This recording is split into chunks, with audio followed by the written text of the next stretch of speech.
Hey everybody, this is Deke right here. This is Max, my little Jack Russell terrorist, and my name is Ravi, and we are making a documentary for you guys. It is called A Good Death, and it's not down, it's not depressing, it's not horrible. Although there probably will be some horrible moments, honestly. But funny, I mean, that sort of thing. I know people have the attention span of gnats, so let me tell you why we're calling it A Good Death and what's the idea behind that real quick, and then I'll tell you what the documentary entails. We're calling it A Good Death because I found out the last couple months that Deke here, look at your camera, Deke, look at the camera, look, oh, look how cute. He is 16 going on 17. That's a song from like West Side Story or something, isn't it? Anyway, found out that he has mouth and throat cancer, and then he's got associated skin cancers and things like that. So yeah, but he's a tough little bugger. He's going to be around for a little while, I think. Right after that, I found out that Max, my little guy here, he's got rectal cancer, and he's 8 years old, which is really old for the breed. I might. This is actually killing me underneath the lights. This is not affectation. It's Portland. It's been raining and freezing, and that's part of why we need to get the hell out of here. I myself have a dual genetic disorder and associated syndromes. I could list like out the wazoo, but basically, I'm going to explain more in the videos. They're autoimmune related. They're kind of like lupus. Um, they attack pretty much everything in my body that doesn't need attacking. Specifically, they go after my heart, my eyes. I go blind temporarily. Um, temporarily, like, it could be a month.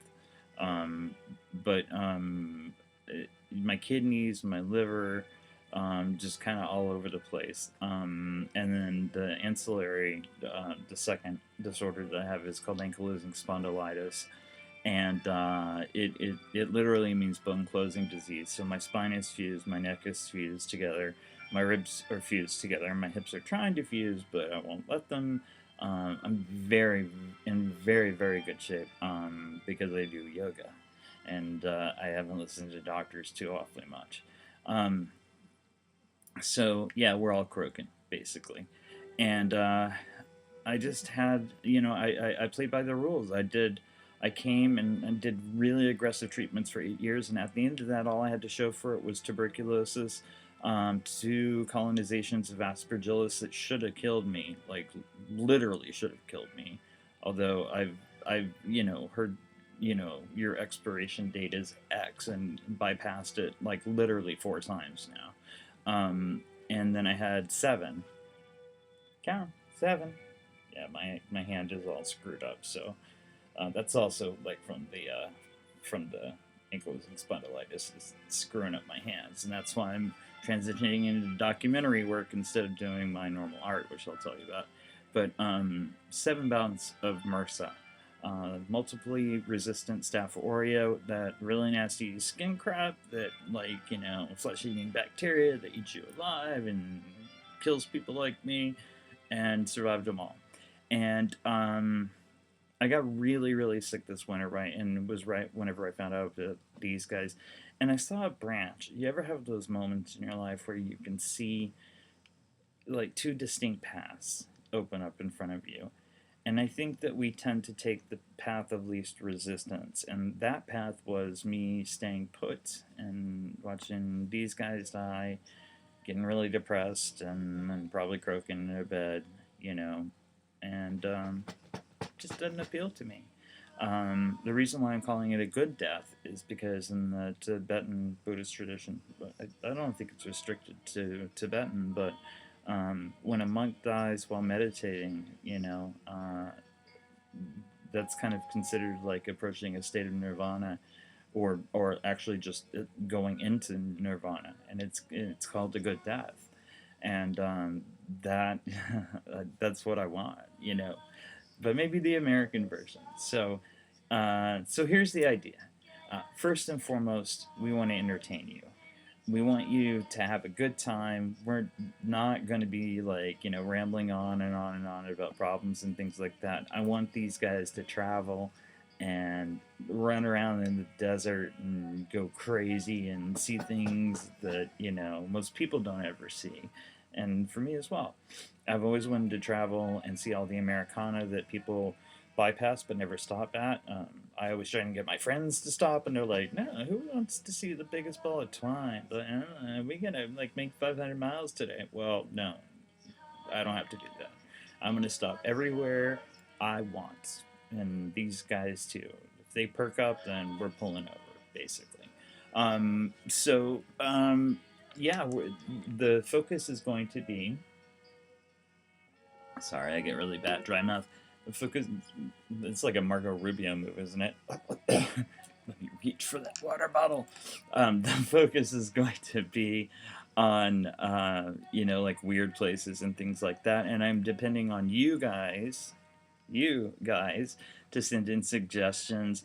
And if you're weird and I'm in your neighborhood, I'd love to interview you too. I want to interview all the people who do the weird things, like build the shrine to the Space Brothers out in the flats, and welcome space people. That whole like movement that they have down in New Mexico. I'm going to Roswell. I'm gonna get the truth for you guys. If I have to get shot, it would be a very bad headline for them. Like, oh, dying man gets shot by the U.S. government, refuses last wish to see a UFO. I'll do it for you. Clinton didn't do it. Obama didn't do it. I'll find out, man. I'm telling you. We're going to hunt Bigfoot. I'm serious. Uh, we're going to do the whole chupacabra thing, although we'll probably run like hell if we see anything that approaches it, because that thing scares me. Slender Man, which actually scares the crap out of me. I'm like all about the black-eyed children and all that kind of weird stuff. Um, so that's kind of the first part of the documentary. The second part is before I got sick, I wanted to do a book called Waitresses, and I used to do a lot of photography back then before my equipment got stolen. And I wanted to go photograph these waitresses, the ones that live in a trailer behind the last chance gas for 400 miles, and get their story and ask them, like, are you happy? How'd you wind up here? Did you inherit this? Like, I'm just really curious as to how people get in odd places like that, and do they feel stuck? Do they have dreams, or are they happy there? Because life can like kind of drive you places, and I want the whole story. I've seen this done before, but I've seen it done with like utter disdain and like, look at the weirdos, look at the big-haired Flo and Rhoda and blah blah blah. I actually knew a waitress. Her name was Rosie Rose in San Diego, and when we were punks and goths, we used to go in there, and if she didn't recognize someone, like with us, we were regular, so she was kind and sweet, but she'd come up to their table and she'd be like, "First of all, let me tell you, I don't take any shit. Now, what do you guys want to have?" And she was like the nicest person, and she used to say, "Well, I wasn't born a rose. I mean, I was born Rose, but I married a Rose, my second husband, and so I became Rose E. Evelyn Rose." And she has been like, she's like my goddess. And so those are the people I want to interview. Not just restricted to that, but all those people. And I think that kind of thing is disappearing. Um, oh yeah, this is a Buddha in my lap, and I'm happy to see you. I was going to tell you the story about Gloria. One day, shortly after all this crap and everything, and I found out that part of this too is I found out that I can't take any more treatments. That I'm just shit out of luck, and it's going to run its course, and it's going to do what it's going to do. And it just was devastating, because I worked 8 years to get this one treatment, and it was just yanked out. And I swear to God, this happened on the same day that I was burning some incense and kind of meditating, trying to get to terms with it and stuff. and this wonderful lady walked up, one of my neighbors I'd never met before, and she's from the islands, and she's like, "Are you a Buddhist?" You know, like in a really awesome accent, and I said, "Yeah," and she goes, "Don't you move, I'll be right back." And then she came back and she brought me a golden Buddha that is absolutely beautiful. Can you see it?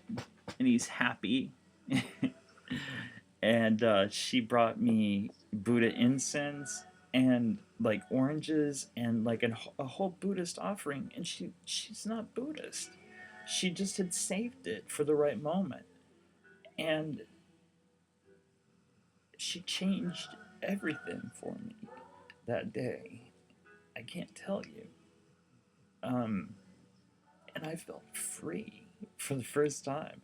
I mean, I'd gotten to the point in my disease several times where I'd gotten so sick that I just thought, I'm ready for death. And I'm actually not scared of death at all.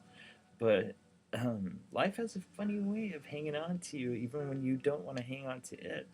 And I think the reason why I'm still here is because I need to do this. And so that brings me to the second part. I want to inspire you guys, and I know that that word gets thrown around a lot, and but I mean truly inspire people that like, hey, if I can do it falling apart, dragging two dogs in tow on like zero income practically, then at least get out, get off your couch, take your kids out to the park once in a while, or just go on some weird road trip. Just do something random. Just don't let life pass you by, because I'm telling you, as someone who doesn't have a whole lot of it left, that those 8 years, like that, man. And I'm trying to do the Buddhist lick, just let them go kind of thing. But I'm pissed. I'm, I'm actually really, really pissed. Um, so, anyway, here's my begging ball. So you know that I'm a proper mendicant Buddhist monk seeking funds. Where will your funds go? Well, I already got the van. I have my small income from disability that will keep me in food and gas and all the basics and stuff. So I got all the basics covered. Um, what I need is video equipment, and I need decent video equipment. I don't want to go to town or anything, but I mean, even the basic, decent video equipment is expensive, and I desperately need a Mac laptop powerful enough to act as an edit bay. As you can tell from the quality of this video, I'm borrowing my friend's Macintosh, and it's not all that powerful. It's one of the stripped down models. Sorry, Bo. Thank you for the loan, but yeah, the video quality is just not so great. And but yeah, I need the handheld and then the editing bay and everything. My dream is to like put cameras on the little pinhole cameras on the inside and pick up hitchhikers and all sorts of weirdness and all that kind of thing. But that could be a dream. Breakdown fund would be ideal. So if you guys want to just like give until it hurts, that's awesome. But I will tell you this: it's all you like dollar donors and $5 donors. I've looked at the breakdown on Kickstarter, and that's what is like 70% of success on these projects. So but if you want to mortgage your house and just like give me the proceeds, I'll take it. I'll take anything you want to get. I'm also down for like direct donations of functioning good equipment, that sort of thing. And a special note to my corporate brethren out there, specifically Sony and Apple, who I've used forever. I know you guys like to sponsor people. I'd be really good. You could donate me equipment. And I think Starbucks should give me coffee for life, because basically, yeah, wouldn't be that long. And yeah, they kind of owe it to me. I spent like way too much money at Starbucks because it's the only cafe house around my house that I can actually get to. So, um, on a personal note too, I just wanted to also add that my mom passed away a couple years ago from lupus, and she died a really bad death. And I my mom was so full of life, and I can feel her like just propelling me forward, telling me like this is the right thing to do. And I'm going to be scattering her ashes too, and plant a willow tree by a river with her ashes and some of the last of my hair before it was gone, and that sort of thing. And so, in, in in addition to entertaining you, I want to touch you, and I want to raise awareness for these diseases, because besides lupus, there's a ton of them, and the more the environment gets all messed up, the more people are having them activated, and it's a bad problem. I know this is a very long video, but I just wanted to. I don't like to edit these things. I just wanted to kind of give you the whole story. Um, and then there were three parts, and I always keep forgetting the third part. Motivate you, inspire you, entertain you. Oh, I think I covered it. Um, More than anything, though, more than money, uh, we really just need your good vibes and your your it sounds silly, but like your prayers and your thoughts and your good energy. I'm a great believer in that. And just my friends doing it now and encouraging me has buoyed me up like you would not believe. And so, um, yeah, we need that, and we're gonna have a lot of fun. Say bye, Geek. He's not as pathetic as he looks. You'll see in videos. He romps around and stuff. And this little guy, he gets around really good in spite of his butt being sore. So um, we're going to have a lot of fun. And we hope to take you along with us. Give us your suggestions. There'll be all sorts of links to like Facebook and all that kind of stuff. And yes, I'm going to do Twitter, even though I don't want to, but I'm going to give you guys live updates and stuff like that. So check my YouTube page, A Good Death, and there will be updates on there. And please and thank you and begging bowl, and I think that's about it. Hope to see you soon.